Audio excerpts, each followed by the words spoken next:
겠습니다. 저희는 첫 번째 이슈로 한번 넘어가겠습니다.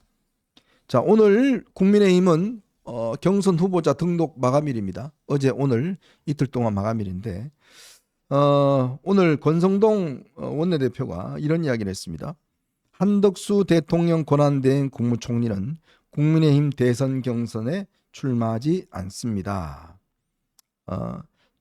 그 추가적인 출마설 언급은 경선 흥행은 물론 권한대행으로서의 중요 업무 수행에도 도움이 되지 않습니다.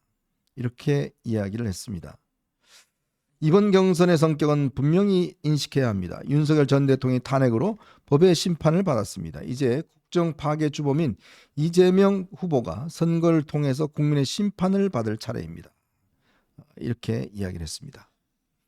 자, 지금요, 저는 국민의힘 경선의 가장 큰 문제는 뭐냐면 제일 중요한 이 흥행, 우리가 이야기했지 않습니까? 국민의힘 경선 이재명 이길 수 있는 방법은 흥행을 불러일으키는 것이다. 그렇죠. 라고 했는데 내부에서 갑자기 한덕수로 이 대출마론을 들고 나오면서 완전히 흥행에 찬물을 끼얹고 오세훈, 유승민이 다 떨어져 나가버렸습니다. 자, 이러니까 이제 흥행이 시들해져 버렸어요. 오늘 한동훈 전 대표도 이 문제를 지적했습니다. 지금 언론들이나 모든 사람들이 다 한덕수 출마론에만 관심이 가 있고 정작 관심을 받아야 할 국민의힘 경선에는 관심이 싸늘하게 식어 있다. 자, 이런 이야기를 합니다. 이게 결국은 내부의 해당 행위라는 이야기가 나올 정도로. 네. 근데 제가 알아봤어요. 네. 그 50몇 명이 되는 사람들이 왜 서명했는지를 알아보니까 이게 황당합니다. 이 서명한 분들의 이 뜻은 뭐냐면 한덕수 대행이 당내 경선에 참여해서 뭔가 이벤트를 만들면 좋겠다. 이 의미로 당내 경선 참여 권유다. 네, 권유했다는 거예요. 서명했다는 거예요. 당내 경선 그냥 참여 권유. 뭐 별 생각 없이 그냥 이 경선이 활성화되기 위해서는 한덕수 대행까지도 들어왔으면 좋겠다. 이 뜻으로 했는데 네. 성일종, 박수영 이 사람들이 네. 이걸 알리면서 나중에 이거 저 안 되면 무소속으로 나가서 후보 단일화까지 하고 이런 이야기까지 확대해서 하는 바람에 네. 지금 서명한 사람들도 굉장히 당황스러워하고 있다고 합니다. 그럴 수밖에 없겠네요. 뭐 사기라는 표현은 좀 과할 수는 있겠지만 뭔가 정직하지 못한 수법으로 지금 그 박수영, 뭐 성일종, 뭐 이런 사람들이 플레이를 하고 있구나 하는 것을 그 당내 경선은 오늘까지인데 이미 물 건너간 거 아닙니까? 네. 그리고 저기 권성동 원내대표가요. 한덕수가 국힘 경선 안 나온다. 저게 뉴스예요?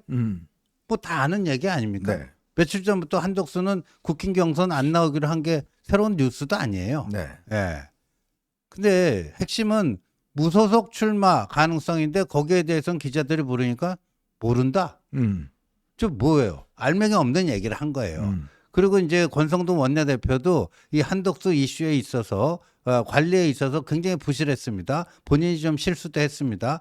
초반에는 전 이야기를 했잖아요. 네, 11일 날은요. 지난주 금요일에도 굉장히 긍정적으로 한덕수가 이 판에 들어오는 거에 대해서 굉장히 긍정적으로 발언을 했는데 지금 또 저렇게 이제 좀 사후 약방문격에 뭐 하고 있는데 이미 늦었고요. 타임을 놓쳤고 저는 이렇게 봅니다. 한동훈 대표가 오늘 그 CBS 김현정의 뉴스쇼에 나와서 어제는 해당 행위라는 표현을 썼고요. 오늘은 일종의 테마주 띄워놓고 테마주 띄우려고 주가 조작하는 것과 비슷한 행태다. 이런 거죠. 그러니까 테마주는 한덕수죠.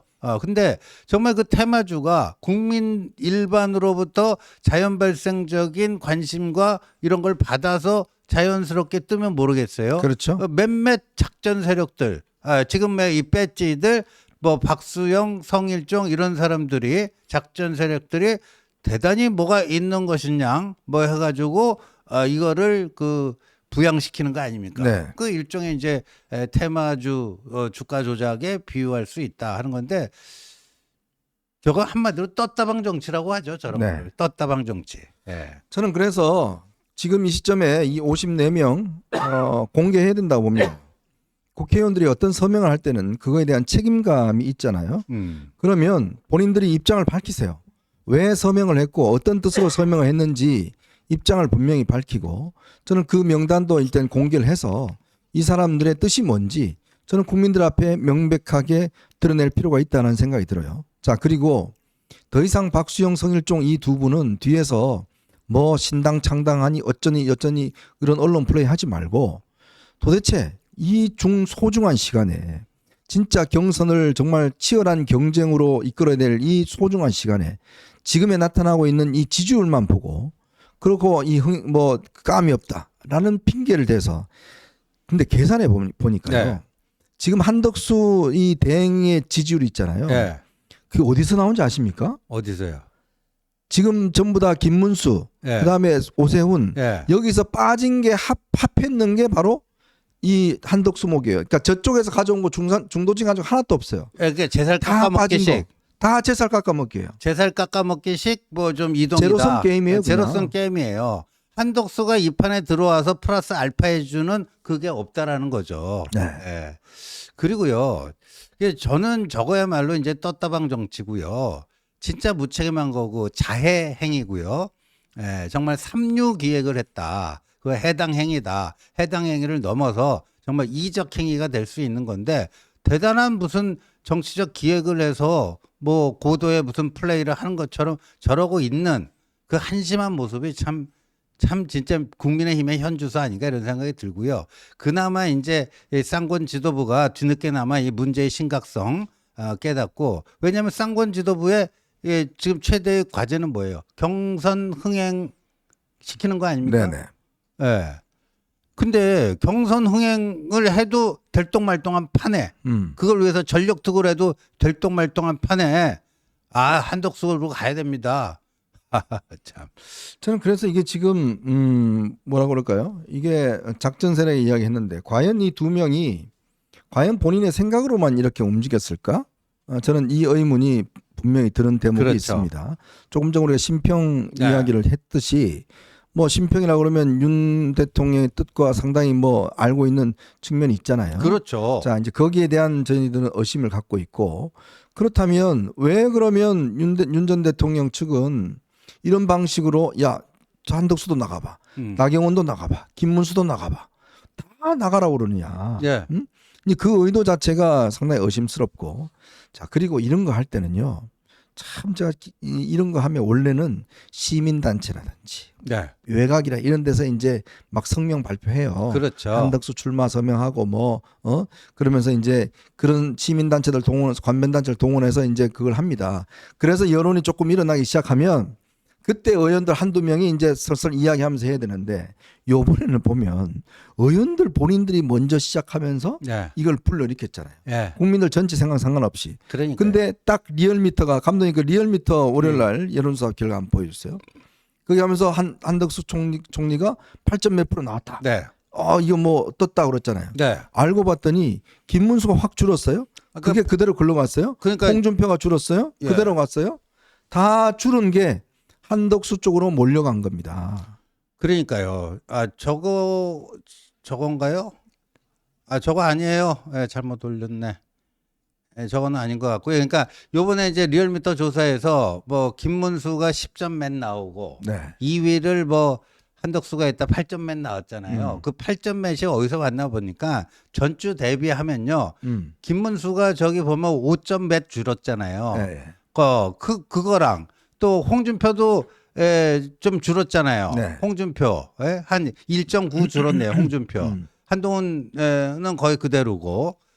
뭐 그런 거예요. 오세훈이 또 4.8에서 2.6으로 줄었잖아요. 네.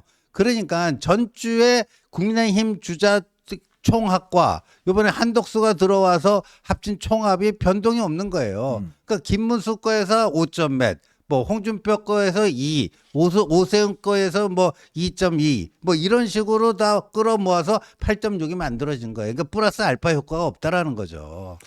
그러니까 이제 이런 게 진짜 이게 밑에 벽돌 깨갖고 다시 네. 위에 얹고 뭐 이런 방식으로 이제 막 여론을 띄우려고 하면서 실제로 이제 한대행 이제 보니까 한대행에 대한 지지도가 높다 뭐 이런 거 아니겠습니까, 그죠?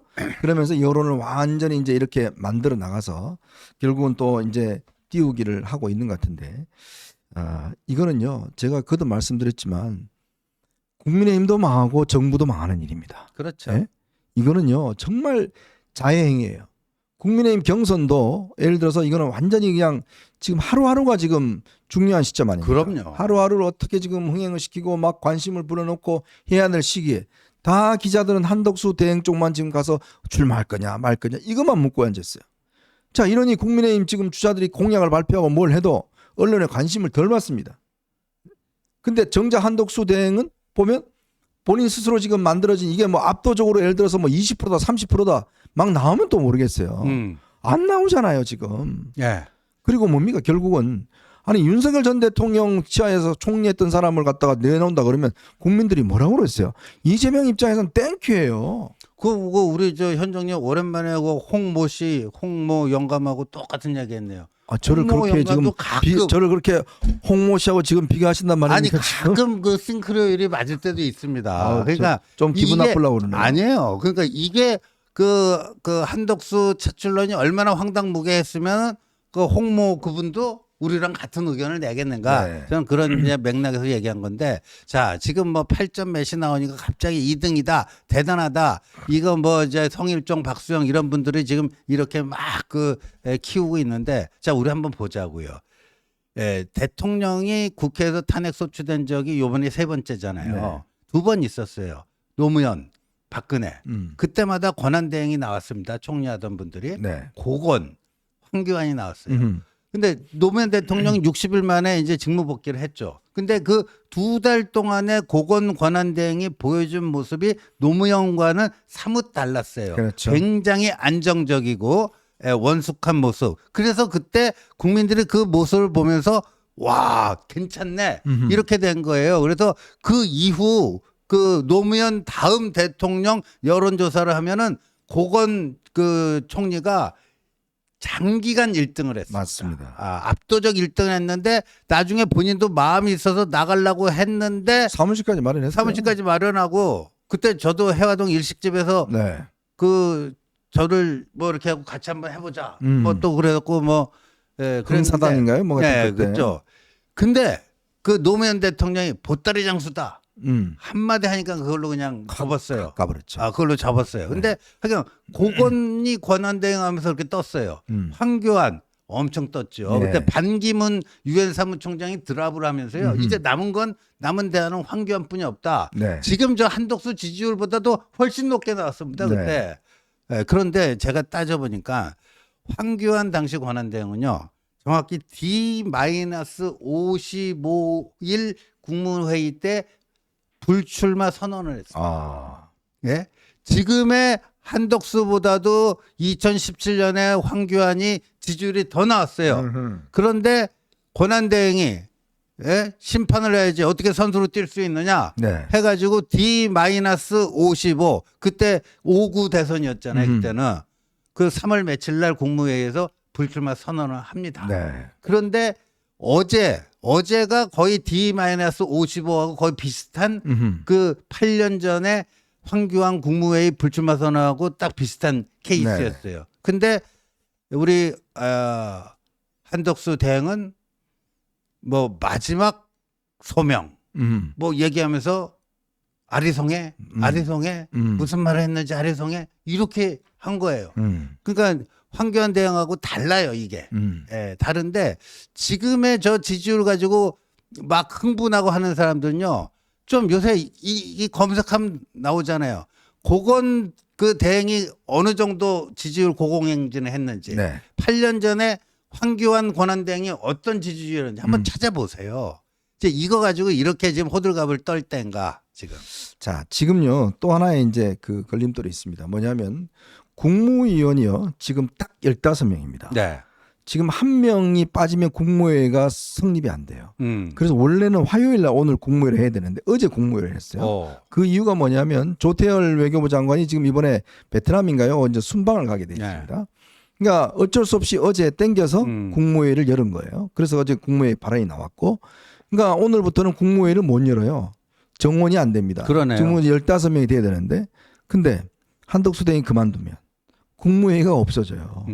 지금 장관들이 공석이 많기 때문에 국무회의가 소집이 안 됩니다. 그러면 법안 심의나 이게 안 돼요.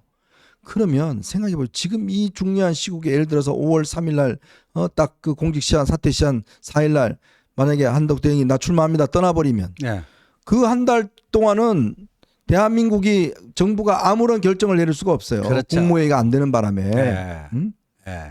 그걸 그럼 국민들은 그 선거 기간 동안 누구를 탓하겠습니까? 그러니까. 한덕수 대행을 칭찬하겠어요? 예. 아유 당신 출마 잘했다. 국무회의 이제 안 열려도 되고 그러겠냐고요. 아, 그래서요. 아까 D-55 황교안 권한대행 사례도 말씀을 드렸는데 이제는요.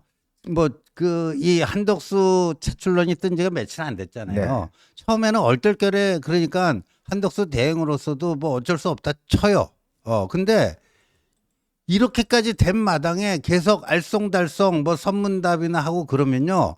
그거는 어떻게 봐야죠? 저는 굉장히 무책임한 행위다. 굉장히 무책임한 행위다. 이렇게 얘기를 안 할 수가 없습니다. 오늘 그 중앙일보 기사를 보니까요. 이런 거예요. 이 한덕수 대행이 왜 분명하게 얘기를 안 하냐. 상황이 유동적이기 때문에 어떻게 뭐 한쪽으로 딱 잘라서 얘기할 수 있겠느냐. 이렇게 얘기하는데 아, 그 상황하고 뭔 상관이에요 지금? 예? 이거 이렇게 얘기해도 되는 겁니까? 국정을 책임져 물론 한덕수 본인이 얘기한 게 아니라 예? 한 대행 측 인사가 중앙일보에 이렇게 얘기했어요. 상황이 급변하고 있는데 한 대행에게 당장 특정 입장을 요구하는 것은 무리다? 이 사람 누군지 모르겠는데 난 이런 사람이 말이에요. 네. 지금요 한국은행 리포트가 나왔어요. 근데 여전히 탄핵 심판이 끝났음에도 불구하고 한국 정치의 불확실성이 높아서 굉장히 높아서 네. 이 경기 회복에 지금 계속해서 걸림돌이 되고 있다. 그런 리포트가 나왔단 말이에요. 네. 그런데 이 경제 전문가, 통상 전문가라는 저 한덕수 대행이 여기에 대해서 또 긴지 아닌지 분명히 입장 밝혀라. 네. 그래갖고 빨리 불확실성을 제거하는 게 좋지 않겠느냐. 이걸 요구하는 것 자체가 무리예요. 정부 고위 관계자가 또 중앙일보에 이렇게 얘기했어요. 한 대행이 대선 출마와 관련해 고심이 큰 것 같아. 조금 더 지켜볼 계획인 듯하다. 한마디로 간보겠다는 거 아닙니까? 그래서 제가 오늘 아침 KBS 라디오 나가서 그랬어요.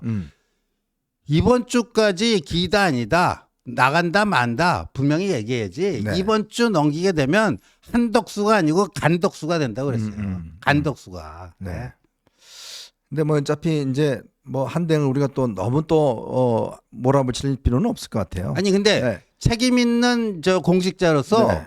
자신의 그 이 처신, 자신의 그 뭐에 대해서는 분명히 얘기해야 될 저는 의무가 있다라고 네. 봐요. 저는 의무가 뭐 있어요. 한대행을 믿습니다. 이분이 합리적 판단을 내릴 걸로 믿고 또 이제 지금 나라가 지금 어려운 상황에서 해줘야 되는 지금 벌써 야당에서 한대행 관련해서 지금 이 사모님을 굉장히 공격을 많이 하고 있어요.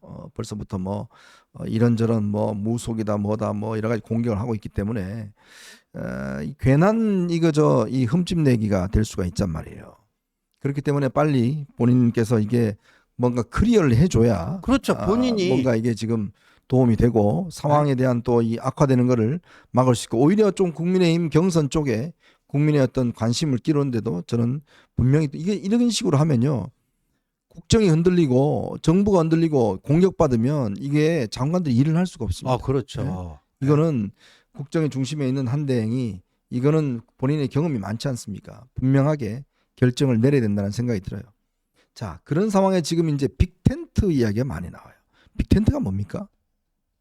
빅텐트요? 네. 텐트 크게 치는 게 네. 빅텐트죠. 뭐. 그러니까 이게 항상 어떤 면 빅텐트라는 이야기가 많이 나온 게 뭐냐면 워낙 강한 강자 1인을 상대하기 위해서 그 1인에 반대하는 모든 사람이 모여서 크게 텐트를 쳐서 네. 그 안에서 뭘 해보자라는 게 늘 선거 때마다 나왔던 게 이제 빅텐트론입니다. 이번에는 어김없이 또 빅텐트론이 나와요. 저는 뭐 정치공학적으로 보면 일리는 있다고 봐요. 지금 뭐 예를 들어서 이재명에 반대하는 세력들, 자 이제 장외에 있는 뭐 이낙연이라든지 또 뭐 김두관이라든지 뭐 이런 세력까지 또 이준석이라든지 이걸 다 궁극적으로 모아야 됩니다. 모아야 되는데 뭐 나중에 이제 경선 끝나고 나서도 다 모아야 되는데 근데 문제는 이 빅텐트의 중심 깃발이 뭐냐가 중요한 거잖아요.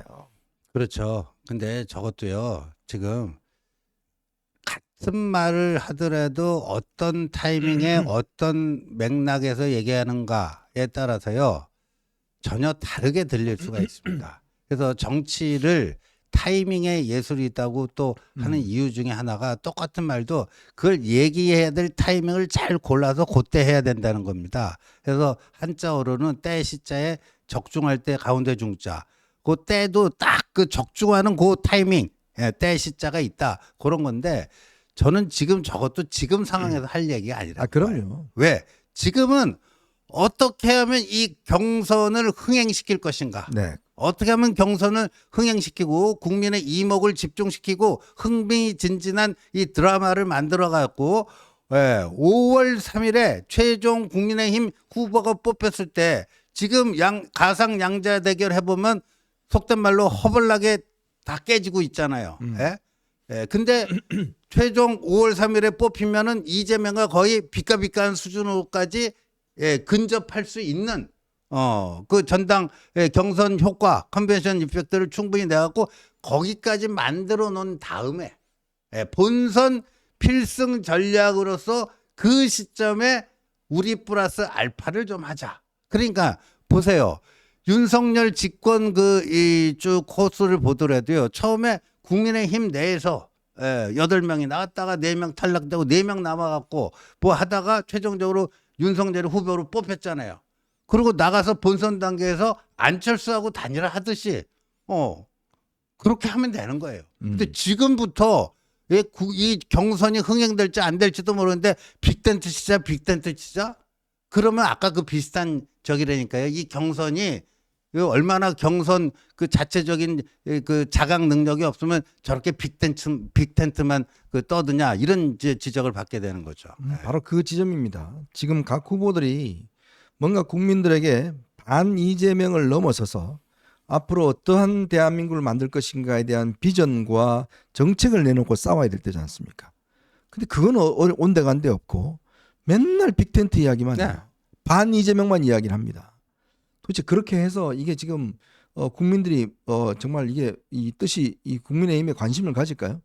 저는 오늘 좀 기겁을 한 게 나경원 의원이 오늘 본인이 무슨 이 드럼통에 들어가서 그 사진 하나 올렸는데 한번 보여줄까요? 이게 뭐냐면 드럼통에 들어가서 있는 이 사진인데 이게 무슨 뜻이에요? 저게 뭐라고 할까요? 영화 신세계에서 네. 뭐 조폭 뭐 그 영화인데 뭐 사람을 패고 뭐 협박을 할 때 드럼통에 뭐 사람을 뭐 집어넣고 쳐놓고 뭐 그런 뭐 그거를 패러디해 갖고 저렇게 한 모양이에요. 저게 그러니까 저기에다 시멘트 부어갖고 네. 저래 갖고 이제 바다에 빠뜨린다는 거 네, 아니에요? 그러니까. 그러면 이제 죽는다는 거 아닙니까? 그러면 이재명이 당선이 되면 자기가 아마 저렇게 될 거라는 거 아니에요, 그죠? 네. 드럼통에 들어갈 지 굴복지. 그러니까 나경원의 지금 키워드는 체제 전쟁이거든요. 네. 네. 정말 기가 막힙니다. 경악을 했어요. 저거 가지고 국민들이 설득이 될까요? 예? 그러니까 이 이재명 포비아만 갖고는 이번 대선 판도에서 이길 수가 없습니다. 그렇죠. 네. 국민들은요, 그거보다 내 생활과 내 삶이 어떻게 더 나아질까라는 부분에 대해서 국민들은 더 관심을 갖습니다. 오로지 그냥 반 이재명 정서 이야기만 하면서 그냥 빅텐트 이야기만 하고 저렇게 드럼통 두고 가서 그냥 기가 막힙니다. 드럼통 왜 들어가니 저기를 기가 막히네 진짜. 저는 그냥 좀 왜 느닷없이 드럼통. 그 아마 참모들이 아이디어를 낸 것 같은데 이게 무슨 신세계 영화도 아니고 글쎄 말이에요. 진짜 조폭 세계도 아니고 진짜 이건 좀 너무하네요 진짜. 이런 식으로 하면 글쎄요 국민들이 얼마나 동의를 할지 모르겠습니다. 자, 저희는 이제 두 번째 이슈로 한번 넘어가 보겠습니다. 이런 보시면서 구독과 좋아요 알림 꼭 부탁드리고 많은 응원 부탁드리겠습니다.